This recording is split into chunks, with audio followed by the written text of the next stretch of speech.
하나님 말씀 보겠습니다. 디모데후서 4장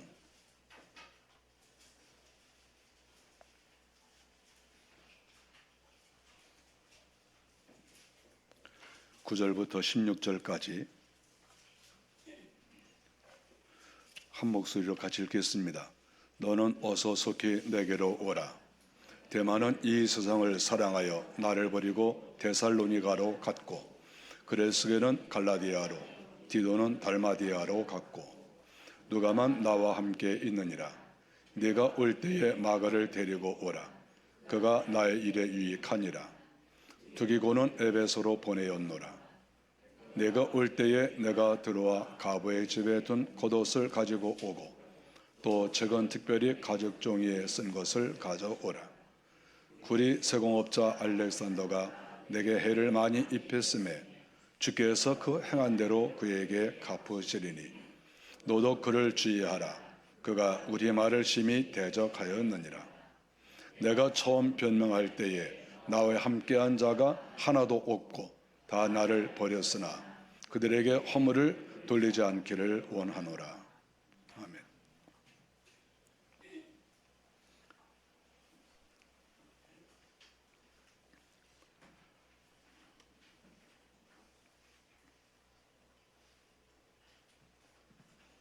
디모데후서는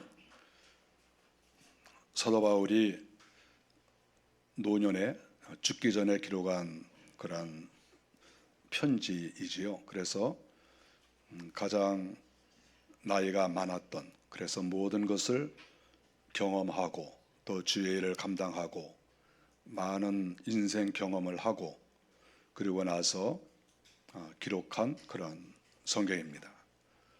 우리가 사람이 젊었을 때 쓴 글과 나이가 들어서 쓴 글은 좀 차이가 있습니다. 좀 더 깊이가 있다고 말할 수가 있겠죠. 사도 바울은 자기가 이렇게 여러 가지 일을 많이 하고 특별히 주의 일을 하고 나서 자기 자신도 돌아보고 또 자기 주변도 돌아보는 그런 기회를 가졌다고 볼 수 있죠. 10절에 보니까 그는 좀 슬픈 말을 하나 하고 있습니다. 데마는 이 세상을 사랑하여 나를 버리고 데살로니가로 갔다. 데마가 이 바울 주변에 있었던 그런 훌륭한 사람인데 바울을 버리고 떠났다는 거죠. 데살로니가로 갔다. 이 세상을 사랑하여. 바울을 떠난 이유가 어디에 있을까? 다른 곳에 교회를 세우기 위해서 갔는가? 선교지로 갔나? 여러 가지 목적이 있겠죠. 사람이 떠날 때 좋은 목적을 가지고 떠나는 것은 괜찮습니다. 그런데 좀 바울이 말하는 것은 세상을 사랑해서 떠나갔다, 이렇게 좀 기록을 하고 있어요. 자기하고 가까이 지냈던 사람인데 여기에 대해서 상당히 슬퍼했던 것을 알 수가 있죠.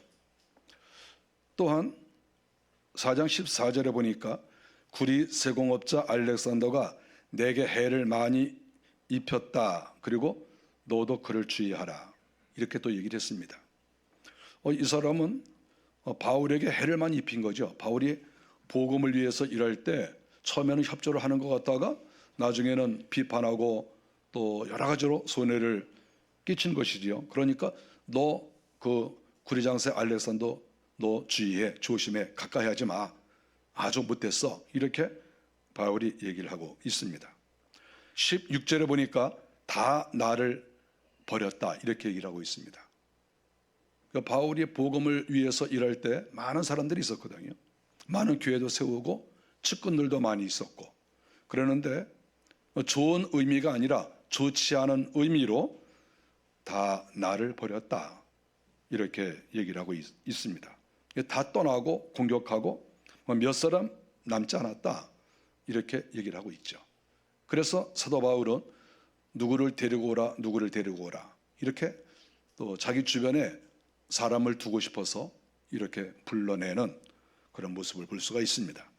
우리가 여기서 깨닫는 것은 사도 바울이 자기가 주의 나라를 위해서, 교회를 위해서 그렇게 애를 많이 썼는데, 그리고 하나님을 믿는 사람, 예수 믿는 사람이 많이 있었는데 나중에 이렇게 나이 들어서 정산을 이렇게 해보니까 뭐 거의 다 떠나가고 남은 사람들이 별로 없다, 좀 이렇게 말을 하고 있는 것이죠.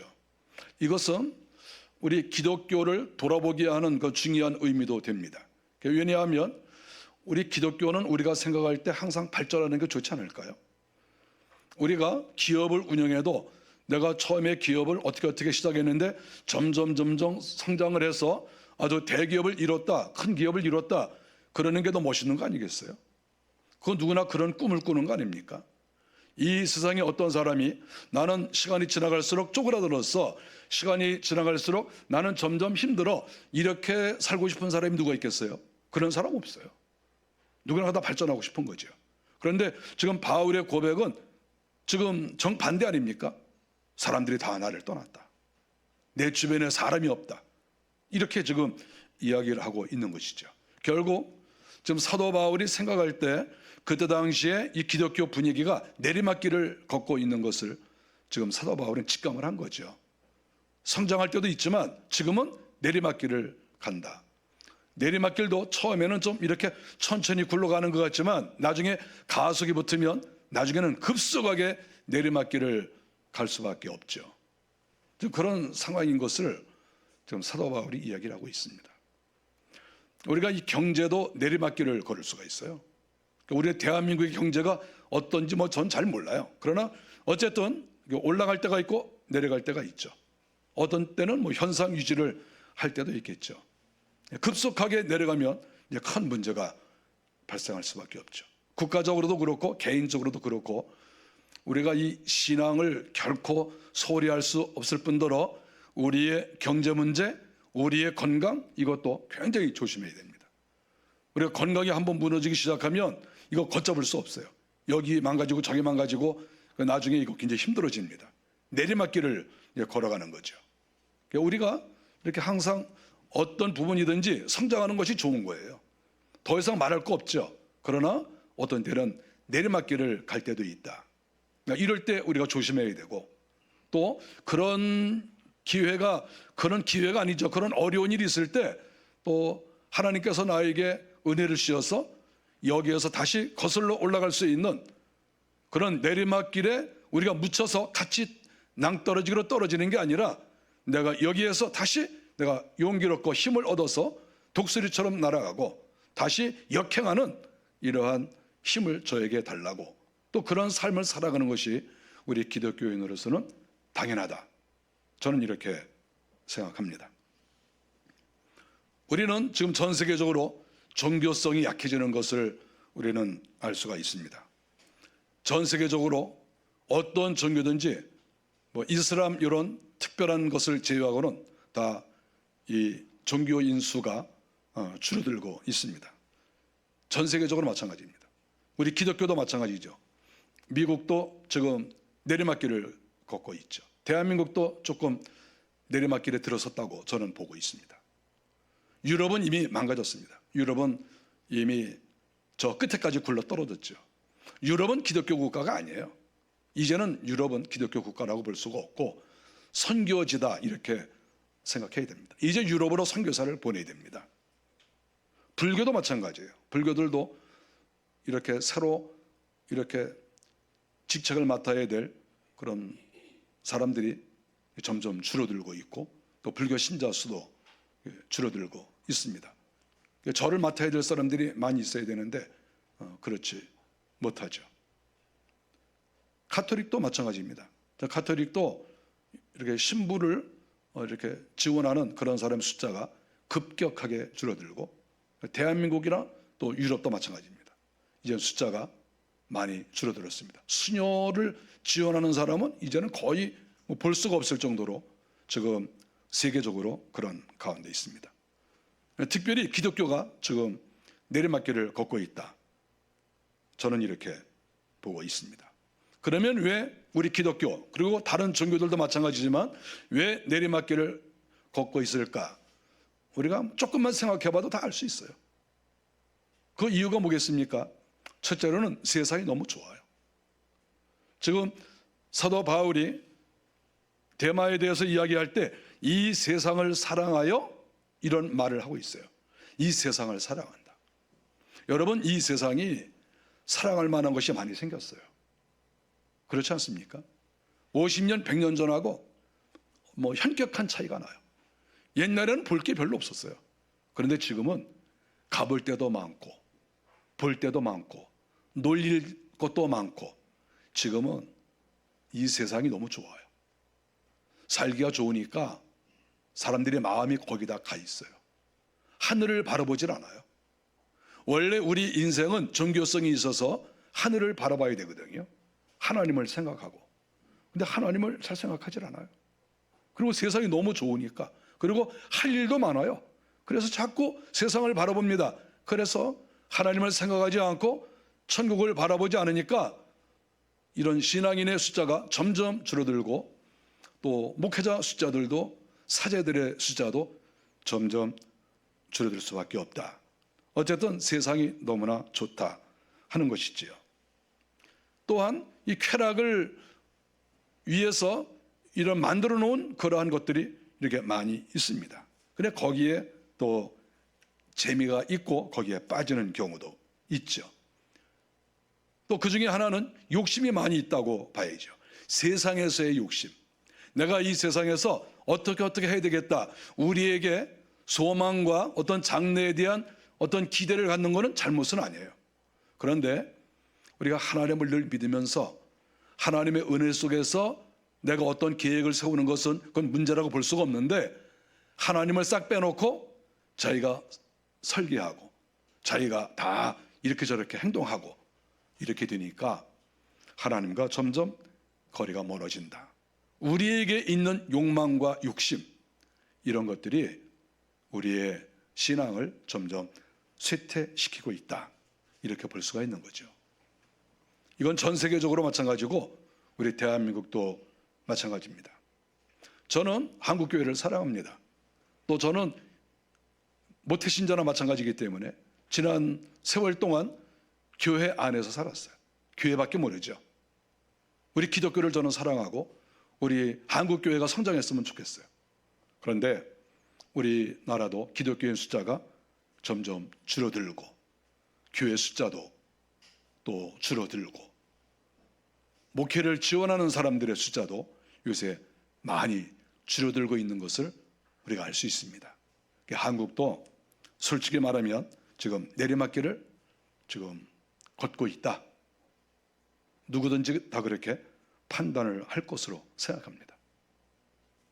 가슴이 아픈 일이죠. 우리가 내리막길을 가고 있네. 그리고 여기에 밀려 내려가면 저 유럽처럼 되는 거죠.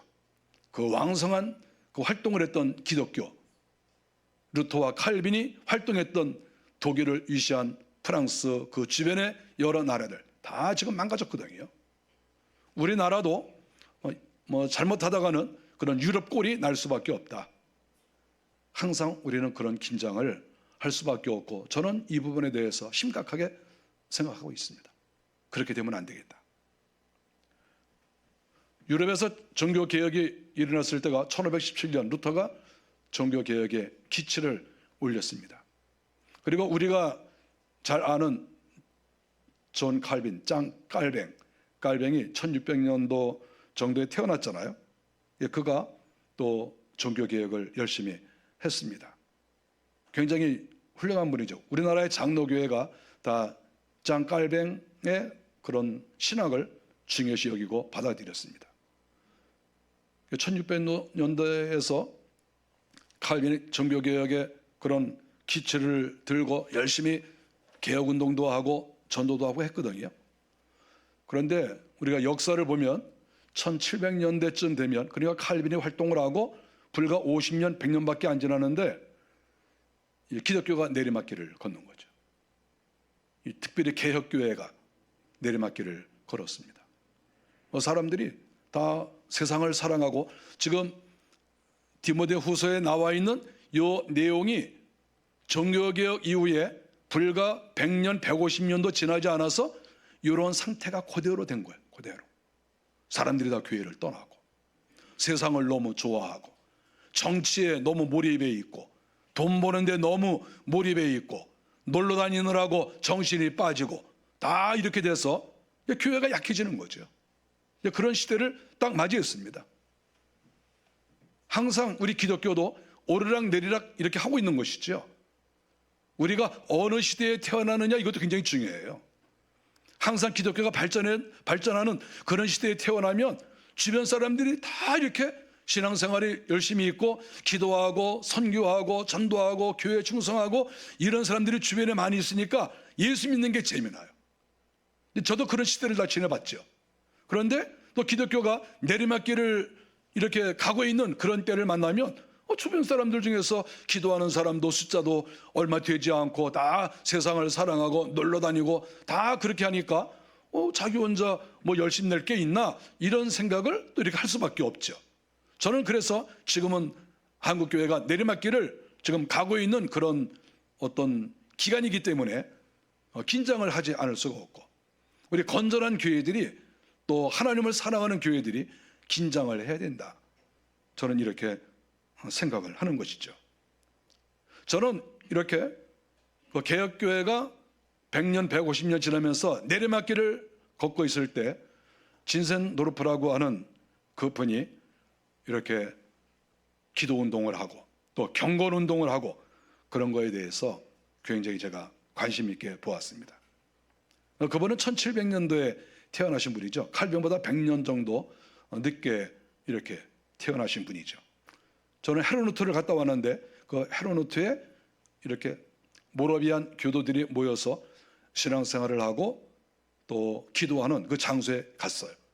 제가 거기에 갔을 때 영적으로 거기가 충만했던 것을 제가 거기서 영적으로 느꼈어요. 정말 여기에 수많은 사람들이 기도를 했구나, 여기에 정말 경건한 무리들이 여기에 모여 살았구나 하는 것을 제가 알았습니다. 그 헤르누트는 우리가 독일 지역인 드레스덴에서 아주 가까워요. 조금만 가면은, 그 드레스덴에서 조금만 가면은 헤르누트가 거기에 이렇게 있죠. 저는 거기에 가서 이렇게 돌아가신, 소천하신 분들을 이렇게 그 돌무덤에 만들어서 거기에 이렇게 안장을 하고 그 돌무덤이 그 평지에 쫙 이렇게 있는 그걸 보고 굉장히 감동을 했어요. 이분들이 예수를 잘 믿고 하나님을 섬겼던 사람들을 이렇게 소홀히 여기지 않고 그 한 사람 한 사람마다 돌무덤을 만들어서 거기에 다 이렇게 안장을 하고 그 시신 한 사람 한 사람도 다 이렇게 소중하게 여겼구나, 그런 것들을 막 느꼈어요. 하나님을 잘 믿는 사람들에 대한 어떤 경외심, 존중함, 이런 것들을 거기서 볼 수가 있었던 거죠. 이분들은 정말 예수를 잘 믿었구나, 하나님 중심으로 살았구나 하는 것들을 알 수가 있습니다. 저는 그래서 이 경건주의 운동을 했던 교회가 내리막길을 이렇게 내려가고 있을 때 다시 솟구쳐 올라와야 되겠다, 이런 마음으로 살았던 그분들이 과연 어떻게 살았느냐, 어떤 마음을 가지고 예수를 섬겼느냐 하는 것에 대해서 저는 상당히 관심이 많습니다. 먼저 그분들이 가장 중요하게 여기는 건 뭐냐 하면, 하나님께서 우리를 죄인이라고 하셨는데 우리가 회개함으로 인해서 죄를 용서해 주셨다. 그렇지만 아직도 우리에게는 죄가 남았다, 이것을 강조를 했어요. 아직도 우리는 죄인이다. 이거 굉장히 중요한 그런 말이거든요. 우리 기독교인이 큰 문제가 뭐냐 하면, 내가 예수를 믿음으로 내 죄가 다 용서되어지고 난 구원받았어, 여기에 딱 끝나버려요. 여기서 요 한마디로 끝나버리니까 그 다음에는 정치에도 쓸데없이 깊이 개입되어 있고 세상을 지나치게 좋아하고 세상에서 너무 이렇게 시간을 많이 보내고 그래요. 그러면서도 상관이 없어요. 왜냐하면 주님이 내 죄 다 용서해 주시고 나 구원받았는데 이렇게 생각을 하니까 거기에서 기독교가 내리막길을 걷고 있는 것이죠. 그런데 이 경건주의 운동을 했던 이 사람들의 생각은 뭐냐 하면, 아무리 주님이 우리의 죄를 용서해 주셨지만 아직도 여전히 우리는 죄인이고 아직도 우리는 죄가 있다, 이렇게 생각한 것이죠. 여러분, 그거 정상이에요.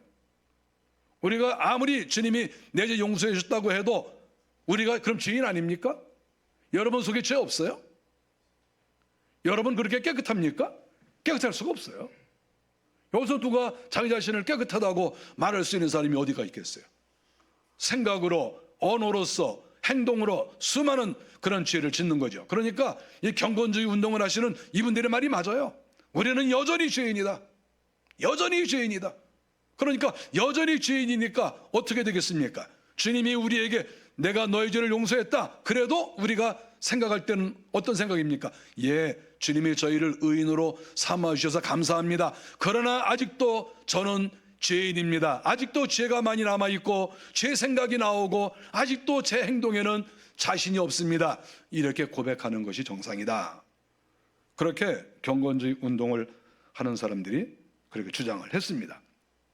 그러면서 두 번째로 또 주장한 것이 뭐냐 하면 우리가 비록 죄로부터 해방이 되었지만 악의 세력이 계속 우리를 죄를 짓게 만드니까 우리가 이 마귀와 싸워야 된다. 죄의 세력과 싸워야 된다. 그래서 마귀와도 싸우고 또 죄를 짓자고 하면은 거기에 대해서 과감하게 내가 손절을 하고 나는 죄 질 수 없습니다. 이렇게 하는 죄와의 싸움이 우리에게 있어야 된다. 이렇게 주장을 하고 있는데 그거 당연한 얘기 아니겠어요?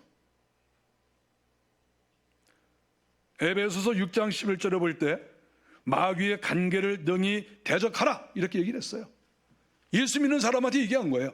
마귀의 괴계를 능히 대적하라. 마귀하고 싸워라. 우리가 예수 믿는다고 마귀가 안 옵니까? 그 무슨 소리 하고 있어요? 아무리 예수를 믿어도 마귀는 와요. 우리를 공격하고. 그러니까 바울의 말처럼 우리는 마귀와 싸워야 되는 것이죠. 야고보 4장 7절도 마찬가지예요. 마귀를 대적하라 이렇게 얘기를 했습니다. 그거 당연한 얘기 아니겠어요? 야고보 사도나 사도 바울이나 다 마귀와 싸워라 이렇게 얘기를 하는 거예요. 죄와 싸우고 싸우지 않으면 우리는 지는 거예요. 나는 뭐 괜찮아, 나 구원받았어 이렇게 우리가 방심하고 돌아다니다가 언제 내가 죄에 휩쓸리고 마귀의 공격을 받아서 내 생명, 내 재산, 내 모든 것들을 잃어버릴는지 그거 모르는 거예요. 우리는 소중한 것을 지키기 위해서라도 마귀와 싸워야 되는 것이지요.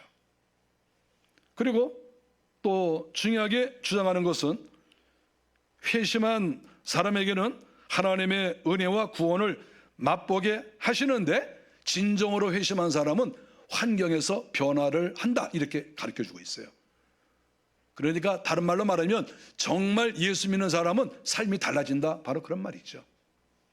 어떻게 하나님을 알고 예수를 믿고 내가 장차 천국에 올라갈 것인데 생활이 달라지지 않는다? 그거는 있을 수가 없는 얘기죠. 그게 말이 됩니까 그게? 절대 그 말이 되질 않아요. 그러니까 계속 하나님을 믿는 사람은 자기의 연약함을 인정하고 마귀와 싸우고 죄와 싸우고 그러기 위해서는 날마다 회개를 해야 된다. 경건주의자들이 그래서 회개를 많이 강조를 했습니다. 사실 제가 한 20여 년 전에 경건주의에 대한 책을 하나 구해서 읽었는데 그때 당시에는 우리나라에 경건주의와 관계된 책이 사전에 좀 나와 있지 이렇게 단독적으로 책이 나와 있는 게 별로 없었어요. 그래서 제가 한 20여 년 전에 책을 구하려고 많이 애를 써가지고 책 하나 이렇게 어떤 분이 논문을 쓰신 게 있는데 한번 읽어봤어요. 제가 그거 읽고 굉장히 감명을 받았어요. 맞아, 우리 기독교가 이런 생각을 가져야 돼. 이런 자세를 갖지 아니하면 언제 무너질지 몰라. 저는 그런 생각을 했어요. 지금도 그 마음이 변하지 않아요. 경건주의 운동을 하시는 분들이 또 중요시 여기는 아주 가장 중요시 여기는 성경 구절이 하나 있습니다. 그것은 베드로후서 1장 4절인데 여기 보면 신성한 성품에 참여하는 것. 저도 가끔 말씀드리는 구절 아닙니까? 신성한 성품에 참여하게 하려는 것이다. 옛날 성경에는 신성이 아니라 신의 성품 이렇게 얘기를 했어요. 신과 신성은 같은 말 같지만 약간 차이가 있죠. 어감의 차이가 있죠. 신의 성품에 참여하는 자가 되게 하려 함이라. 정말 하나님을 믿는 사람이라고 하면 하나님의 성품 그거에 참여하는 거지요. 우리가 똑같이 될 수는 없어요. 그러나 하나님께서 행하시는 일, 가장 중요한 일은 구원 사역 아닙니까? 하나님께서 구원 사역을 하실 때 거기 내가 동참해서 함께 전도하고 선교사를 보내고 또 선교지의 교회를 세우고 하나님이 기뻐하시는 일을 하는 것이지요. 사랑을 베풀고 그것이 진정한 하나님의 사람들의 삶의 모습인 거예요.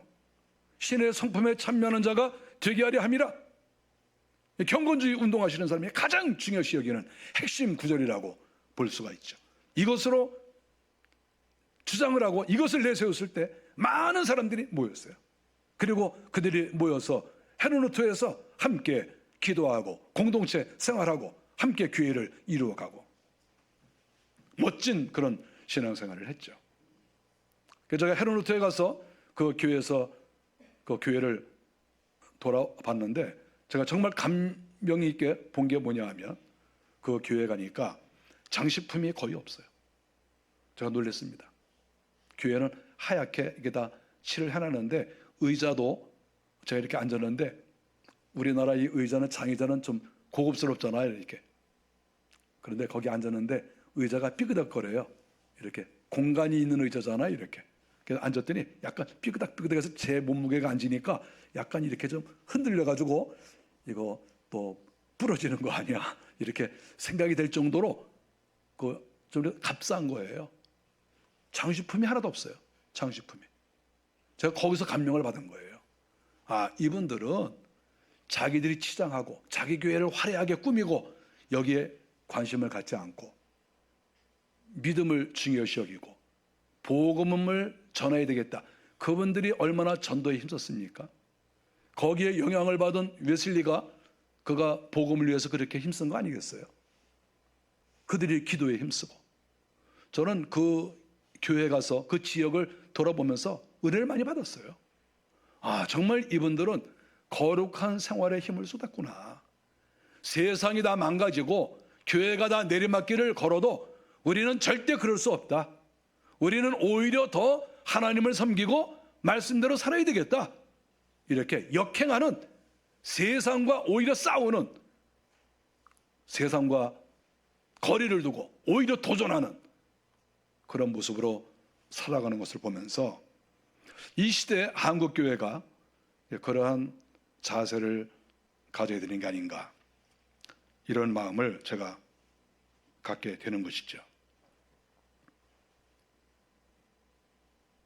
그리고 계속해서 이 경건주의 운동하는 사람들이 주장한 것이 뭐냐 하면 기독교인들은 성장해야 된다 이렇게 말하고 있습니다. 죄와 싸워서 이기고 또 하나님의 말씀대로 살면 우리는 성장한다 이렇게 이야기를 하고 있습니다. 죄와 싸워서 이겨야 성장을 하는 거예요. 싸우지 아니하면 성장할 수 없어요. 운동 경기에서도 마찬가지 아니겠습니까? 운동 경기에서 원하든 원치 아니하든 상대가 있어요. 그러면 그 상대와 싸워야 돼요. 그래서 거기에서 내가 이기고 또 이기고 올라가야 내가 성장을 하는 거예요. 나는 세상하고 싸우고 싶지 않아요. 나는 죄와 싸우기 싫습니다. 만일에 그러면 그 사람 영적 성장 없어요. 성장할 수가 없어요. 내가 예수를 몇 년 믿었느냐가 중요한 게 아니에요. 오래 믿은 것도 무시할 수 없지만 정말 중요한 거는 이 사람이 영적으로 얼마나 성장했느냐, 이거 굉장히 중요한 거예요. 얼마나 성장했느냐. 당연히 성장해야죠. 우리 주님을 더 사모하고 기도의 능력이 나타나고 경건주의 운동을 하시는 그 무리들 가운데에는 귀신을 쫓아내고 병을 고치고 이런 역사가 많이 나타났어요. 나 교회사에 나와요. 제가 그런 거 보고 맞아. 우리가 늘 회개하고 마귀와 싸우고 죄와 싸우고 이렇게 하면은 하나님께서 그 사람에게 능력을 주실 거 아니겠어요? 주님께서 9가지 은사를 내려주시고 특별히 마귀와 싸우게 하시며 병을 치료하게 하시며 이러한 은사를 당연하게 주는 거 아니겠어요? 그래서 이 경건주의 운동에 동참하신 분들이나 오늘날 우리가 정말 하나님 앞에 바로 살고자 하면은 우리는 영적 성장이 있을 수밖에 없고 또한 하나님께서 은사도 우리에게 주신다. 이렇게 볼 수가 있죠. 이분들이 주장하는 것 중에 또 하나가 뭐냐 하면 진정한 교회는 누가 보아도 진정한 교회라고 인정을 받아야 된다. 이렇게 말하고 있어요. 그러한 그 주장하는 글을 읽고 좀 마음에 좀 이렇게 좀 부담이 됐어요. 그리고 좀 찔렸습니다. 진정한 교회라고 하면 누가 보더라도 저 교회는 진정한 교회야, 이런 말을 들어야 된다는 거예요. 진정한 교회는 어떤 걸 보더라도 저 교회가 추구하는 것을 보니까 저 교회는 정말 진실돼, 저 교회는 정말 기도에 힘쓰고, 저 교회는 하나님 정말 잘 믿고, 저 교회는 선교사도 보내고, 저 교회는 가난한 이웃도 돌아보고, 저 교회는 상처받은 사람도 많이 싸주고 싸매고, 저 교회는 정말 교회 같아, 이렇게 인정을 받아야 된다는 거죠. 그분들이 그렇게 얘기를 했어요. 저는 이러한 글을 읽으면서 우리 교회를 돌아보는 거죠. 우리 교회는 과연 주변 사람들이 볼 때 저 교회는 정말 좋은 교회야, 저 교회는 정말 하나님이 살아계신 것 같아, 이렇게 말을 할 것인가, 이 부분에 대해서 생각을 하는 거죠. 하나님께서 기뻐하시는 교회, 그러한 교회는 사람들에게도 인정을 받아요. 그래서 교회는 외부적으로도 귀한 일을 많이 해야 돼요. 가난한 이웃을 돕고, 약자를 도와주고, 또 선교에 힘을 쏟고, 사람들의 상처를 싸매주고, 병든 자가 있으면 기도해주고, 이런 일에 힘을 써야 되는 거죠. 그래야 그 진정한 교회 아니겠어요? 사람만 많이 모아놓으면 뭐합니까? 여러분, 사람 많이 모으면 뭐가 좋은데요? 뭐 하려고 사람 자꾸 모아요? 교회의 모습이 거기에서 드러나야 되는 거예요. 한 가지 더 이야기한다고 하면, 이 경건주의 운동을 했던 이분들은 성도들이 수준이 높아지면 그 다음부터는 신중해진다, 이렇게 이야기를 하고 있습니다. 신중해진다, 즉 절제를 한다는 거죠. 함부로 행동하지 않고, 그 행동이 가볍지 않고, 우리가 이렇게 사람을 보면 뭔가 행동이 진중한 사람이 있고 또 가벼운 사람이 또 있을 수도 있잖아요. 저 사람은 저렇게 나이값도 못하고 저렇게 가벼워, 이런 말을 들을 수도 있어요. 어떤 사람은 젊은 사람인데도 행동이 굉장히 진중하고 신중한 그런 사람도 있어요. 어떤 사람은 지나치게 정치에 민감해서 너무 우리가 정치에 끼어들어가지고 뭐 그런 사람도 있죠. 우리는 이 땅에 살고 있으면서 정치에 대해서 우리는 뭐 무시할 수는 없어요. 그렇지만 지나치게 개입해서는 안 돼요. 우리가 정치가들 믿을 수는 없잖아요. 우리가 하나님을 믿는 것이지 정치가를 믿습니까? 그래서 우리는 지나치게 거기에 개입하는 것은 좋지 않습니다. 어떤 사회에 여러 가지 일어나는 일이 있어요. 여러 싸움도 있고 갈등도 있고 다툼도 있어요. 우리가 그걸 모르겠어요? 우리도 거기에 살고 있는데. 그러나 거기에 지나치게 민감할 필요 없어요. 우리는 그거를 지켜보고 또 위로하고 기도하고 그러는 것이지, 뭐 일방적으로 누구를 비판하고 뭐 잘못했다, 뭐 누구 뭐 어떻게 된다, 이렇게 말하는 거는, 그거는 영적으로 성숙한 사람들의 태도가 아니에요. 경건주의 운동하시는 분들이 그랬어요. 신중해야 된다. 신중해. 절제하고 함부로 행동하면 안 된다. 세상에 휘말리지 말아라. 사람들이 우르르 간다고 그래서 따라가지 말고, 사람들이 뭐 이렇게 해야 된다 그래서 거기 따라가지 말고, 자기의 자리를 딱 지키고 신중하게 행동을 해야 된다. 그러니까 정치, 경제, 사회, 문화 어디에든지 너무 그렇게 발을 들여놓지 말아라, 이렇게 이야기를 하고 있습니다. 저는 경건주의에 대한 책 한 권을 다 읽고 이렇게 언더라인도 하고 그러면서, 맞아, 그래, 우리 한국교회가 이렇게 돼야 돼, 우리 교회가 그렇게 돼야 돼, 저는 그렇게 생각했어요. 우리 한국교회 경건주의 관심 별로 없어요. 관심 없으니까 내리막길 걸어요. 우리는 이걸 두고 볼 수가 없어요. 우리 교회는 더 성장해야 되고 성도들도 영적 성장을 해야 돼요. 여기에 대해서는 방관할 수가 없어요. 방관을 하면 방관죄에 걸려요. 하나님 앞에서. 너는 왜 방관을 하였느냐. 우리가 세상에 밀착해서 싸우고 다투려는 얘기가 아니라 영적으로 우리는 긴장을 해야 돼요. 영적으로 우리 교회를 바로 세워나가고 한국 교회를 멋지게 우리는 살아갈 수 있도록 도와야 되겠다. 이런 마음을 가져야죠. 어떤 물고기는 이렇게 물이 흐르는데 역행을 한다면요, 거꾸로 올라가고, 우리가 이렇게 다큐를 보면은 이렇게 보여요. 고기가 거꾸로 이렇게 올라가요. 그거 보면 얼마나 신기합니까? 다른 고기들은 이렇게 물이 아래로 흘러가면 다 따라 내려가잖아요.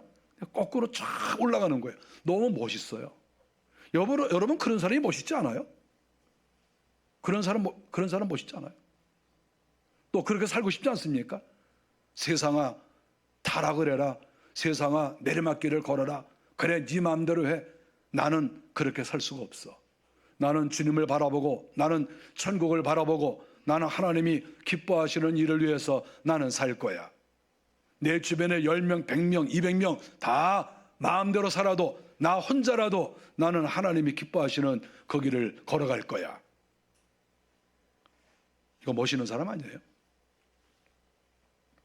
우리가 성경 히브리서 11장을 믿음장이라고 보통 이야기를 합니다. 그 믿음장에 나오는 이야기를 우리가 알지 않습니까? 이런 사람은 세상이 감당하지 못하느니라. 히브리서 11장 38절. 믿음의 사람들에 대한 이야기를 다 기술을 하고 맨 마지막에 이런 사람은 세상이 감당하지 못하느니라. 얼마나 멋있습니까? 아무리 세상이 범죄하게 하고 아무리 세상이 그 사람을 끌어들이려고 해도 결코 거기에 휩쓸리지 않고 하나님이 원하시는 방향으로 딱 달려가는 이런 사람은 세상이 감당하지 못하느니라.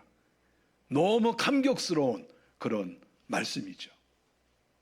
우리 교회에 필요한 말씀이고 한국 교회에 필요한 말씀이고 이 시대에 필요한 말씀이라고 저는 분명히 생각합니다. 저 성도들에게 따라하라 이런 거 잘 안 하는데 오늘 한번 하겠습니다. 히브리서 11장 38절의 내용 제가 선창할 테니까 따라서 하십시오. 이런 사람은 세상이 감당하지 못하느니라. 저도 이렇게 살고 싶고 여러분들도 이렇게 한번 살아보십시오. 경건주의 운동을 했던 지금부터 300년 전에 독일과 체코 지역에 있었던 이분들이 그렇게 살았습니다. 우리가 꼭 이렇게 주님의 기뻐하시는 대로 살기를 바랍니다. 기도하겠습니다.